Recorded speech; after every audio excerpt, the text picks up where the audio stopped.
So Joseph Smith, well, he did teach that the celestial kingdom, and I just mentioned that each individual will receive a white stone, also referred to as basically their own personal Urim and Thummim.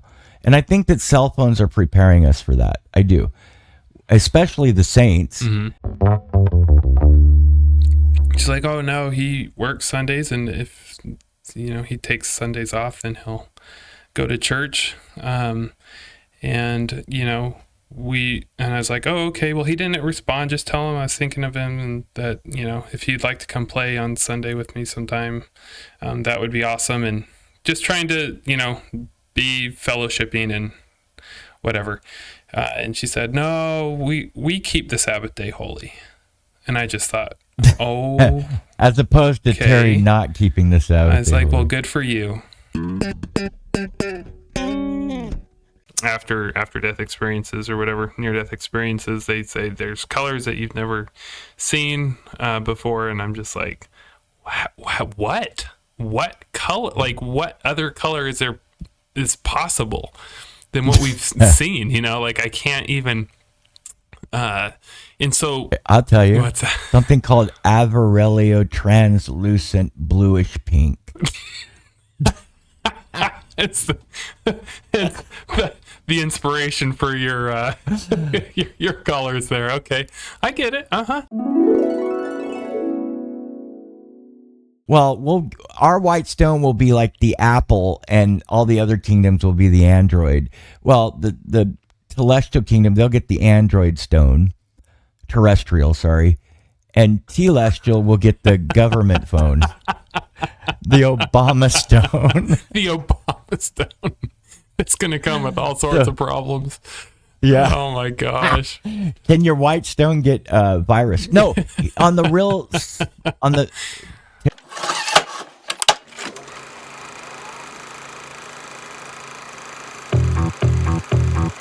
We don't really know where the world is gonna go, but now everybody knows that you can't stop for too long. Got to keep going. Don't really know where the world is gonna go. All right, brothers and sisters, welcome back once again to You Thought We Were Never Coming Back, because I do start projects occasionally, Terry. Terry Hohen and Troy Abels in Zion Zeitgeist. Troy and Terry Unleashed. I'm trying to remember the name of this. I didn't even know what Zeitgeist meant until I had to look it up. I was like, what is Zeitgeist? And then I looked it up. I'm like, oh, no, that's perfect. That's a perfect name. He's so like, it sounds kind of Nazi. Is this Nazi propaganda? I know, that's what I thought. I'm like, is this a German? Zeitgeist? That's what it sounds like. I was waiting you to throw a sign like an Elon Musk to the air. No. Welcome to the Zion Zeitgeist. We are here to... We have ways of making you speak. Oh my gosh, I know. So what's going on, Terry? Welcome to the studio. Yeah, well, it's been busy. I told you I joined that bike racing club, so I did that last weekend. That was my first race. That was weird. Not what I expected, but yeah. Folks, if you want to hang out with people that like stay in shape and you're not one of them, a lot of pretending goes on. A lot of intermittent fasting. Yeah. Totally. I'm all about it. Isn't that like when you go without meat? Oh no, it's when you eat a lot of meat. Yeah. It's when you break the word of wisdom, right? No, it was fun. Last week, got together. You got on the bike. We did a lap. I got on the bike. We're gonna keep that going, man. It's just the beginning. So it's fun. I love riding outside. It's enjoyable. I feel like yeah. No, was it Elder Uchtdorf? I love it when he talks about riding bikes with his wife. How he gets a little like excited and will take off, and she'll kind of give him the look like, hey, nah, and he just, cause like he's got that racer inside of him. I can feel it. Wait a minute. he's still writing? He's not still writing. Didn't he stop skiing like a year ago? Is he writing? Well, yeah. In one of his conference talks not too long ago, he was talking about riding his bike with his wife. They go out and they go on little, bike rides, and I'm like, that's awesome. Wow, that is awesome. No, I thought he was like that was it. He's like in a wheelchair with the blanket over his lap. No, and he's active. He's riding his bike and drinking Diet Coke.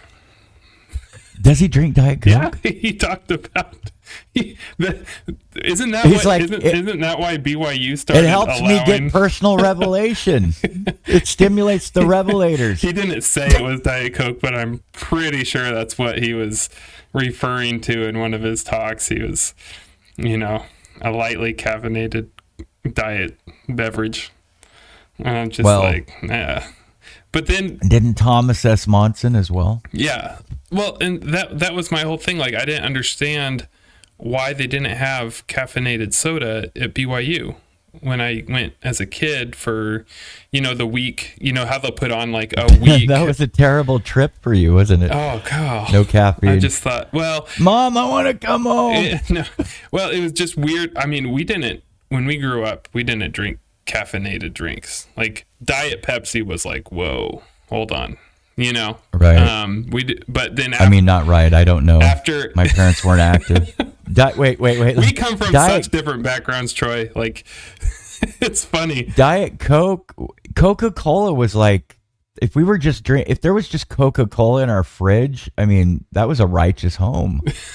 There was no beer. Right. Dad wasn't drinking a 6-pack of beer after work. Well, my stepdad eventually joined the church, but.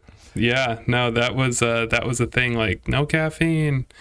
But then after my mission, I drank loads of caffeine. Mountain Dew, Diet Mountain Dew was my jam.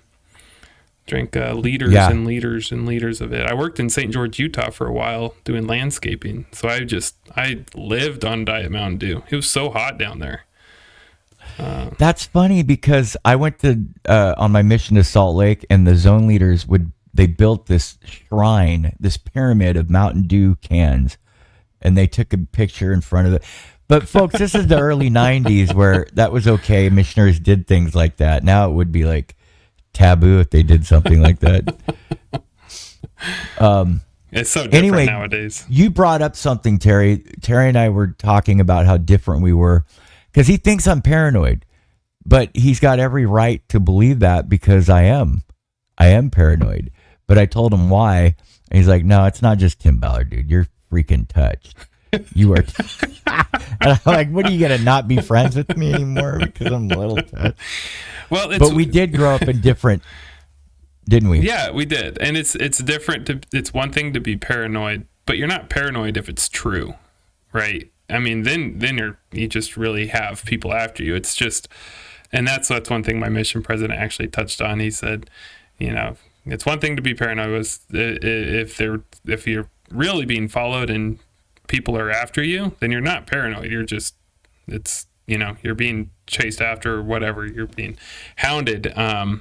But yeah, we come from such different backgrounds. It's kind of funny because, your family, what you took on as a kid and brought in, and you still went on a mission, which I think is amazing. I went on a mission and actually not really knowing what else to do. Like that, you kind of grow up in the church and it's like, oh, what are you going to do after high school? I'm going on a mission. It was kind of the default of what we do growing up in the church. I didn't really have to worry about going to college or anything. It's like, I'm just going to go on a mission. I'll figure it out after that. Right. But it's so different today. It feels like going on a mission today means a lot of different things than it used to. It used to be 2 years, no contact with family, really. And now you got service missions and short, missions, and you leave earlier. It's just so different. It's different than when we went. Well, you brought up a good point. You weren't one of those that got bribed to go on their mission. No. But we did have companions like that, remember? Yes, we did. I had one companion. I was in a threesome, and he got transferred in after my other companion were together for like 3 months. Then he got transferred in. He's like, I got a month left. We're like, oh, great. Get ready to stay home and not doing anything for a month. Right. And all he would do is just like iron his clothes and talk about, and this is Salt Lake. So half of the missionaries had lived in Utah at one time in their life. Yeah. But they're living out of state. None of our elders were from Utah, but they had family there. So it wasn't uncommon for a bit like, President, my parents are in town. Can we go to lunch? Yeah, no, it was different. There were all walks of life when it came to missionaries that I was with. But they all had different backgrounds too. Like they all came from different families and different fences drawn on their beliefs, right? Like some people would keep the Sabbath day holy where they wouldn't leave the house. And then there were others that keeping the Sabbath day holy was as long as you were with family, it was okay to go out and do things on the Sabbath. And we still have Terry's people got like, a hang up about that right now. I do. Some sister. I do. Tell him what happened. Don't use any names. Okay, Tell him okay. what happened. Well, I like to reach out to everybody in the church and invite them to go play board games or whatever. And Sundays are usually a more opportunistic time to do that because people are usually at home or available. Saturdays, everyone usually tries to cram to get things done so they can rest on Sunday. So I sent out a text Sunday to a group to see if they wanted to come play some games. And, you know, a few people responded and they're like, nah, I won't be able to, but thanks for asking and so on. But then there's one guy didn't respond, and so I just was like, oh, no big deal. But then I saw his wife at church and I was just like, hey, everything okay? I text your husband Sunday and see if you want to come out and play some games. And she's like, oh no, he works Sundays, and if he takes Sundays off, then he'll go to church. And I was like, oh, okay, well, he didn't respond. Just tell him I was thinking of him, and that, if he'd like to come play on Sunday with me sometime, that would be awesome. And just trying to, be fellowshipping and whatever. And she said, no, we keep the Sabbath day holy. And I just thought, oh, as opposed to Terry not keeping the Sabbath. I was like, holy. well, good for you. I'm glad you guys do that. Did you say it like that? Did you say, well, good for you? I did say that. I don't think I said it in that tone exactly, but I did say, oh, well, good for you. I'm working on it, apparently. I'm getting there. I'm sorry, I'm not at that level. You know what I was thinking? It's just frustrating. That might have been when you guys stopped talking. That was the last. It might have been over that. Well, it might have been over that conversation. Because they were family buds. We were. And then their kids started beating up our kids. The Hohen's kids. It just didn't work out. And they're like, well, we don't want our kids beat up and bloodied after dinner. So no. Yeah. We'll just say goodbye. That started it, and then that kind of finished it, that last conversation. I just thought, okay, I don't need that. And I'm not going to let people offend me out of the church. That's not going to happen. I have a testimony of the church, and people aren't going to drive me away. No, it's just not going to happen. But, and I know they have testimony too, and it's like, that's fine. We don't have to get along. But I'm not going to sit there and be offended either. So. Well, when normally people say, when I say normal people, I'm not saying she's not normal, but normally what would you say? Would you say we keep the Sabbath day holy? A better way of saying that would have been, that's how we keep the Sabbath day holy. Yeah, absolutely. It wouldn't feel so much as an attack. It would be more of a, this is kind of how we do things.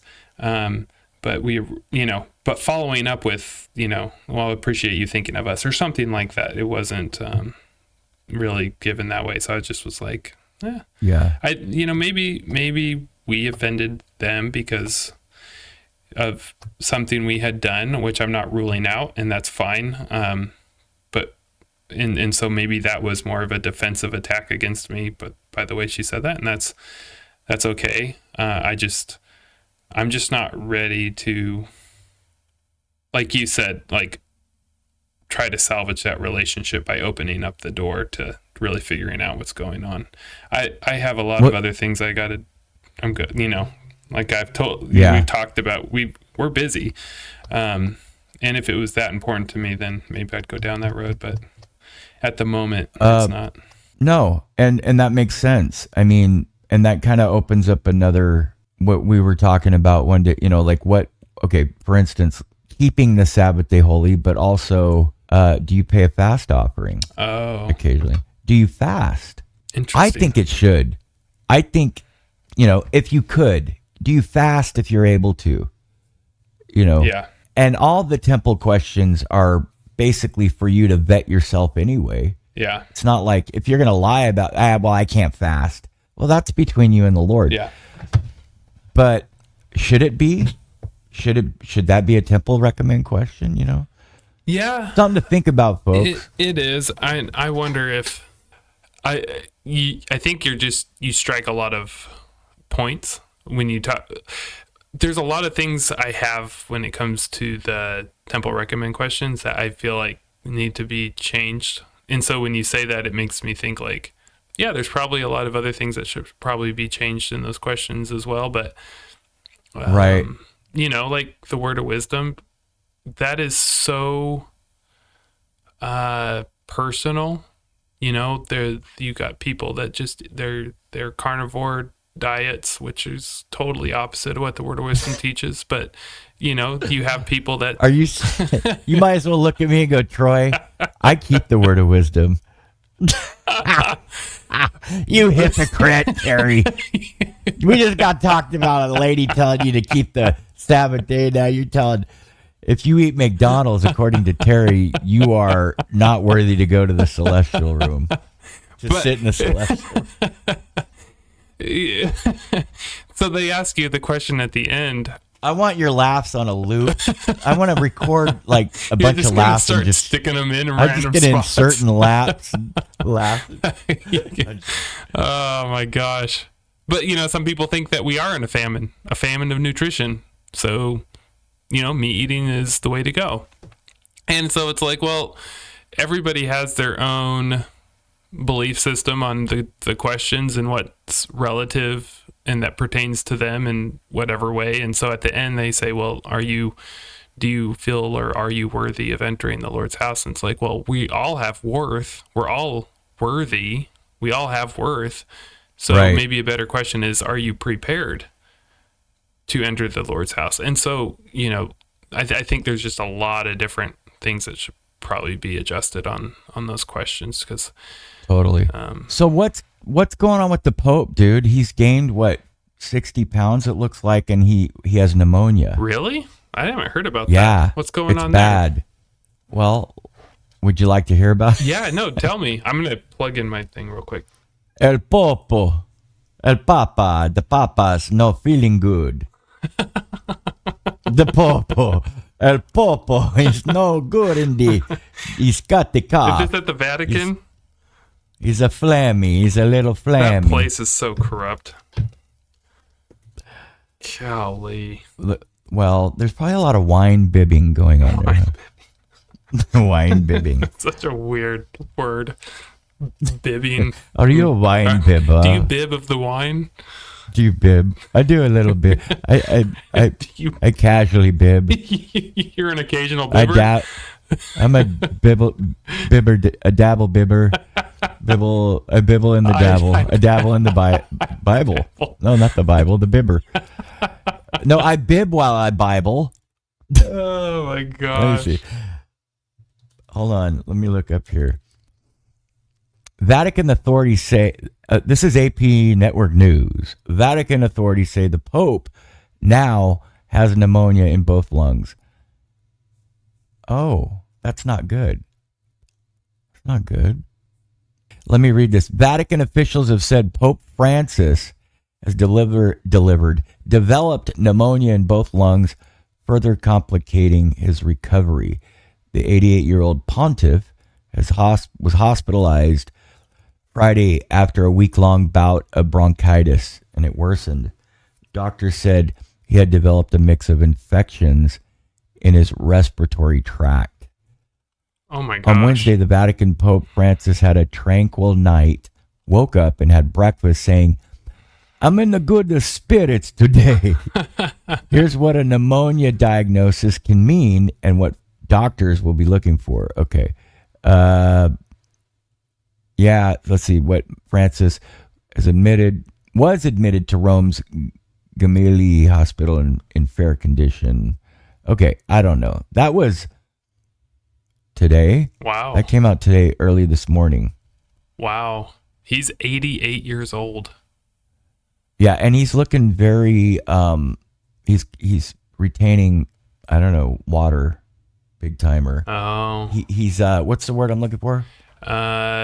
Swollen? Yeah. Like yeah. Bloated. He's bloated. That's it. That's not good. No. He's been around for a while. My goodness. He's been serving since March 2013. Yeah, well, there's some controversy there that maybe he pushed out the other guy, but I'm not going there. Oh, lightning struck the top of the Vatican after that happened, too. Really? Well, of course. That's the Lord's mouthpiece on earth. The second one. Segunda. No, he's primario. Hey. You know, I wonder if he knows there's a prophet on the earth today. No. If they met each other, would they just be like, mantle y mantle? Oh, that would be the heads up of the year. That would be a fun. Well, remember when the apostles went? Yes, I do. Yeah. You want to know a secret? Yes.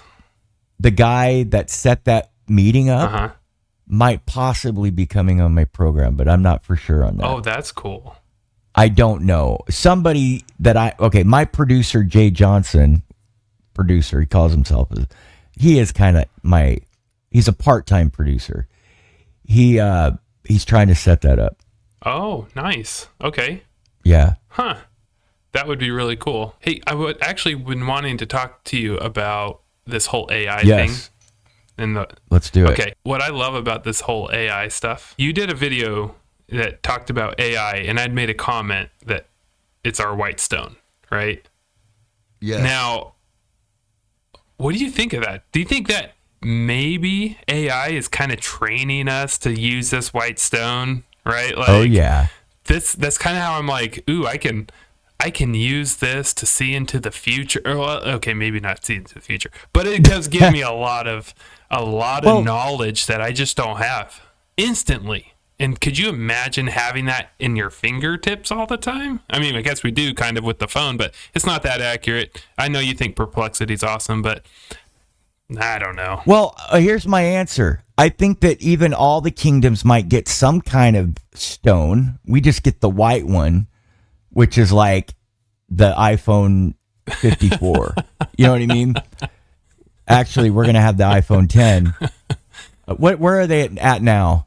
I think they're at, well... So the Celestial Kingdom will get... Well, our white stone will be like the Apple, and all the other kingdoms will be the Android. Well, the Celestial Kingdom, they'll get the Android stone. Terrestrial, sorry. And Telestial will get the government phone. The Obama stone. The Obama stone. It's going to come with all sorts of problems. Yeah. Oh my gosh. Can your white stone get virus? No. On the real answer. Yeah. I think we're being prepared for everything like that. You think so? I think yes. I think the white stone is a password. Our new name. Yes. It says our name. Yep. Remember Joseph said white stone and then a name? Yep. That's your password. Yeah. It's your DNA. Your spiritual DNA will be the only one to open up that white stone. Oh, interesting. Whatever the white stone is, that could be very symbolic. It could be something that's just a part of you. Who knows? Or it could be a literal stone. So that do you think, is that just going to go to people who make it the Celestial Kingdom?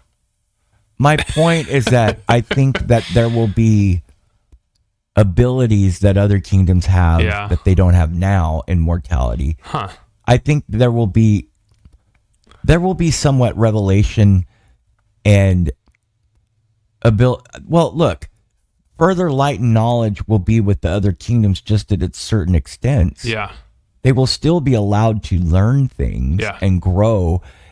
I guess what I'm saying is they will be able to have flexibility and learning within their realm. Yeah.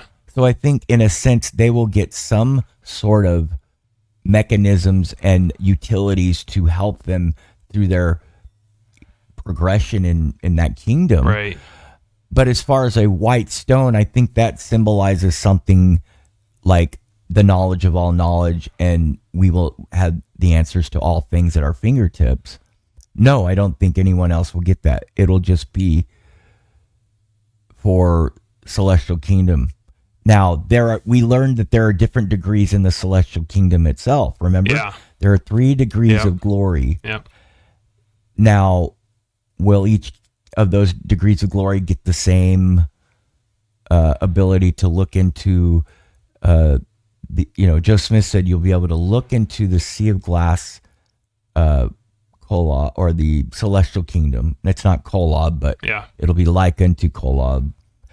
And we will be able to see things. It reminds me of a crystal ball. Same concept. Yeah, that's so It is cool. the same concept. Well, crystal balls, if you go back far enough, like Masons getting their things from Egypt. Egypt gets it from the Temple of Melchizedek, probably. Uh-huh. All those things are eternal. Joe Smith had the real reasons why we had them. Gypsies, that probably goes back into antiquity. Where do they get that concept from? They get it from the Zohar or the prophets that had seer stones. Huh. Interesting. Well, Yeah. I'm going to need that white stone more than anybody, I'm pretty sure, because I lack so much knowledge. It's pathetic. I'm going to hack your you stone. you better not hack my white We've stone. got stone hackers. Heavenly Father's like, I know how to take care of them. I want a green stone or like a red stone. Like, give me something a little more pizzazz. Like, I wonder if White I can. is boring. Yeah, just. My daughter said that once. She goes, are we going to have trees and the color blue? Because my favorite color is blue. I can't. Like, no. I can't imagine seeing more or a greater diversity of color than what I know. Like, people with these after death experiences or whatever, near death experiences, they say there's colors that you've never seen before, and I'm just like, what? What color? Like, what other color is possible than what we've seen? Like, I can't even. And so I'll tell you, what's that? something called Averellio translucent bluish pink. It's the inspiration for your your colors there. Okay, I get it. Cosmic reverse emblem green pill. Green pill. I don't know. Well, it's gonna be amazing to see what they're talking about. But I actually watch a lot of those NDE videos on YouTube. I listen to a lot of those. Those are pretty impressive. And now, obviously, some of them are false. Are false. This one guy's like, I had a near-death experience, and you won't believe who I saw in hell, and it's like a picture of Joseph Smith, and you're like, okay. Well, that's wrong. Yeah. Unless that was a demon trying to deceive you. Yeah, I would say that. Okay, didn't think of that, but oh my gosh. I've got some stuff here on the white stone. Let me read you real quick. Yeah. And by the way, I'm putting out something today about Joe Smith and what he said in the Times and Seasons about demons and spirit world and how there are different powers and entities in the spirit world that vie for power over each other, and they're competing with each other, even with Satan. Satan's like, nope, he's the most powerful demon. Wow. Crazy. God, And that's just stuff. I like knowledge. It's not always pertinent for our salvation, but knowledge is good. Yeah. No, that's true. And I think because of that, all the different demons that are covering different areas of the world, they're organized. there's demons that overlook other demons and evil spirits that cover different areas that we can protect ourselves through prayer and obedience, and that's how we fight spiritually today. Is by praying and reading our scriptures and doing the things that we're supposed to be doing. But they're out to get us. Totally. Here's that thing on the white stone. Yeah. I want you to tell me what you think about it. So Joseph Smith, he did teach that the celestial kingdom, and I just mentioned that, each individual will receive a white stone, also referred to as basically their own personal Urim and Thummim. And I think that cell phones are preparing us for that. I do. Especially the saints. But I also think the rest of the world are going to experience something other than the technology we have today, even during the millennium, but with a new name inscribed upon it.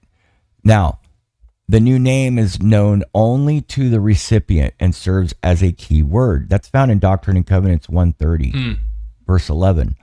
The white stone is symbolic of receiving revelation and guidance, similar to how the Urim and Thummim were used in ancient times for divine communication.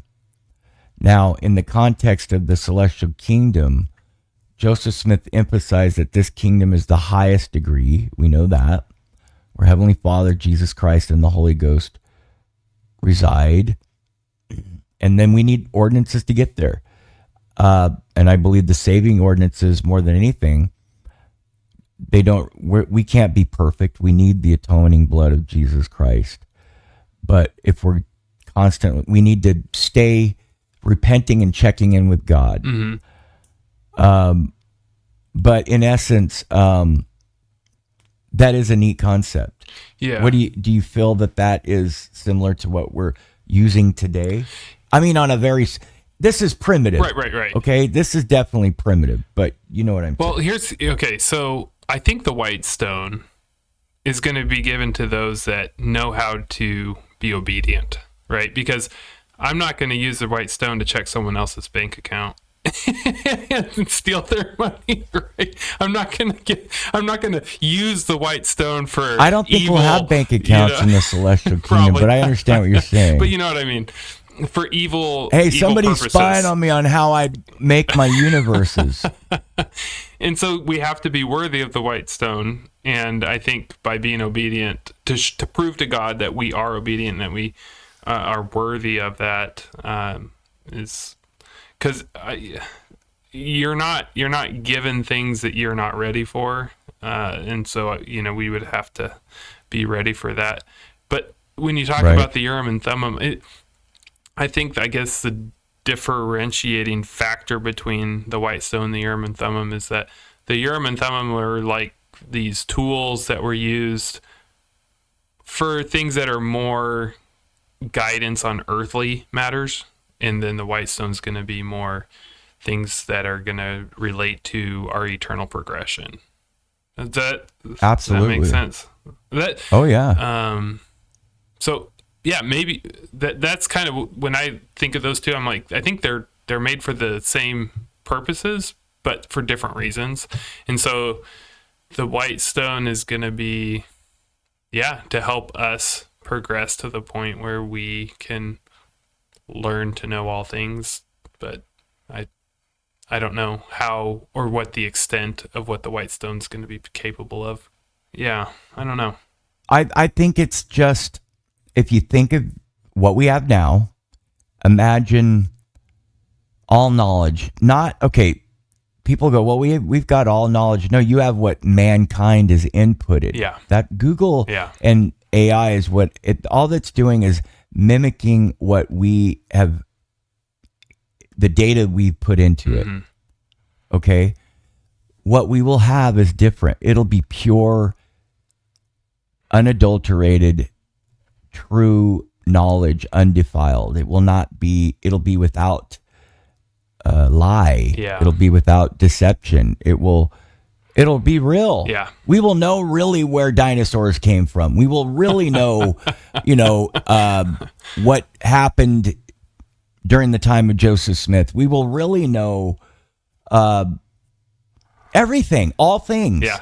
And the truth We of will those know things. what's smaller than the atom. Yeah. We will know what's bigger than the sun. Yeah. You know. Yeah.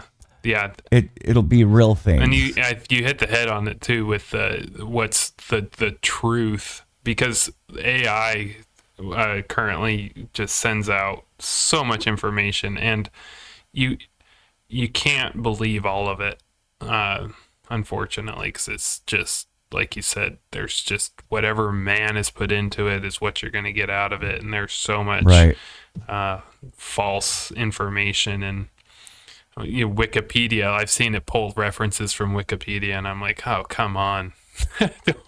don't be pulling info from Wikipedia, because we all know how true that stuff is. I think Wikipedia is just anybody can put stuff in there. So how long is our Fresno temple going to be closed? 6 months is what I heard. How long has it been closed already? A month. Yeah. So we haven't gone to that's why the next 6 months, folks, you're going to see how rotten we become. Yeah. Because we won't have it's gonna come down quick. If there's a big earthquake in the next 5 months, you know why. Well, if they hear, when you and I are on here 3 months from now, we're going to be like spiritually low. Unless we're traveling to go to the temple, we need to, Stockton's going to have one soon, right? Not Stockton, Modesto? Modesto, yeah. Yes. And then, speaking of earthquake, I have a trip planned to go to Santorini, and they have been getting hit with earthquakes like crazy. I guess the residences they're like getting on ships and leaving the island. They've been getting hammered. Thousands and thousands of earthquakes in the last, couple weeks or last week. Wow. That's like, now I'm like, do I really want to go to Santorini? It's not until June, but even then I'm like, what is going on in Iceland? Right after I left Iceland like a year ago, they had a massive volcano eruption right by the Reykjavik. Oh. Yeah. There's just so much of this stuff going on everywhere that I want to go visit. You would know that. You look very Icelandic. No. Well, He's all the Nordic country. The Netherlands. Not the Netherlands. Isn't the Netherlands an actual country though? Yeah. Right? Yeah. But what am I thinking of? The Scandinavian. Yeah. The Scandinavian. Yeah. Right? Yeah. Yeah. Denmark, Norway, Sweden, all the countries that are into. I love those areas. They're so beautiful. Well, they're so Cold? pagan now. Are they? Well, they're very lefty there. They're very globalist. Dude, I cannot stand. Can't you go to like certain places where I don't know, a lot of human trafficking going on there too? Really? Well, certain places. Now, I'm not going to get into all that. But yeah, they're beautiful people on the other side. On the flip side, you've got some good people there. Yeah. And crime rate is low because it's all white collar crime. That's very famous bank. Yeah. No, that's classy crime. Classy crime. Yeah. We don't, none Bitcoin of that. None of that low class stuff. High class crime. That stuff's high class stuff. Yeah, it's clean. It's cleaner. We don't mind if you commit crimes, just don't do it in the public. Keep it indoors where it's not so messy, and we will be fine. And still outside of the country, the nation. Here's the deal, though. I want to just, before we wrap up, we probably should wrap up soon, but dude, if we just did a half hour, we could put out 2 or 3 times a week for 20 minutes, like something going on, or once just a week. Just like jam, jump on, talk about whatever. Or whenever it's convenient. Okay. But those 2 days just are the text best. me. Yep. Okay. So or when something, if you're like, dude, we gotta talk about this, Okay. or whatever. Yeah, I like it. Okay. I love it. You hear something, whatever, and I'll text you. And if you can't, I'll go on by myself. Okay. All right. But temples, we're hearing a lot about temples, ordinances of covenant, the covenant path, keeping covenants, making covenants, and our prophet talking about covenant making in the second coming. And I bring this up because everybody wants to hear about it when it's part of the Zeitgeist, and it is. But just in church news right now, when Latter-day Saints can watch the 2025 Temple and Family History Leadership Instruction online, March 6th, and there's a lineup. I think that's the Sister Kristen Yee, Second Counselor, Relief Society General Presidency, Primary General President, Susan S. Porter, Neil Anderson, Patrick Kieran, 2 apostles, and 2 general authorities, 70s, Kevin S. Hamilton, and Elder Kevin R. Duncan. That's something that's being talked about constantly because our prophet is saying that the temple is what will prepare us. And I just did a thing put out a video recently with an old talk from 1987. I don't know if you listened to it, with Vaughn J. Featherstone talking about, he said he made a prediction. He said, when we get close to this, because he believed that it would be around 2033. And he said, when we get close to that time, it will, the saints of God, who are the elective saints, they will be a temple loving people. Oh, isn't that amazing? Wow, interesting. I love the temple. I wish I could go more often, and I try to make it a goal to go at least once a quarter, which is not very often. But it's a lot more often than I was going, because I was going once a year for like 10 years, if I was lucky. And then those last couple years, Kyra and I started going at least once every few months, and it made a pretty big difference in our lives. Just to think like, oh, I'm going to the temple, and every time we would leave, it helped change the focus of our lives, I guess, is what it did.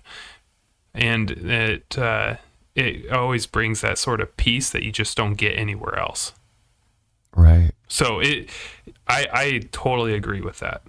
Yeah. I do too. Is there anything else you want to wrap up with, like yourself? Anything you want to?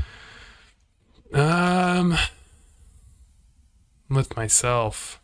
It could be crazy, wacky, kook, whatever, dude. I know. I'm trying to think of what I got going on. Yeah. I've been listening to the Saints volume a lot lately. Every time I go for like a walk or driving in the truck, I've actually been trying to listen to the Saints. And I've listened to them before, but I'm not very good at retaining things in my head. So I've been listening to it again, and it's it's good. It kind of jumps around a little bit, but man, it just makes me think about how much we were persecuted as a church. Because right now I'm listening, Governor Boggs, the extermination order. That's kind of where I'm at right now. That was so bad, and I just can't believe that had ever happened, that we had to fight for our right to live and worship.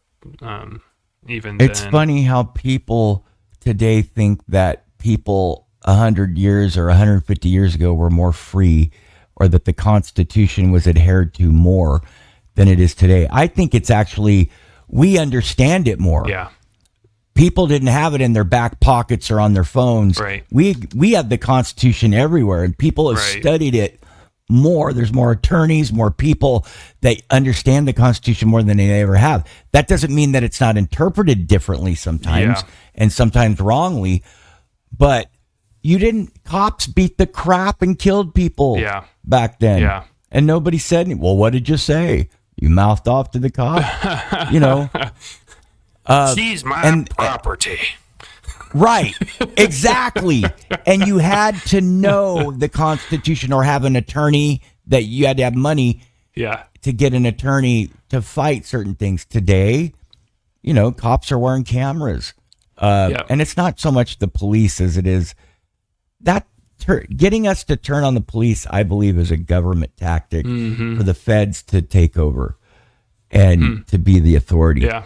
But anyway, it's I believe the Constitution is adhered to more today than it was back then. I agree. There's more coverage. You know what I mean? Like back then, it was so spread out. There wasn't a ton. There wasn't 350 million people like there is today, and because of that, there was it was the Wild West, dude. You go and he was cheating. Blah blah blah.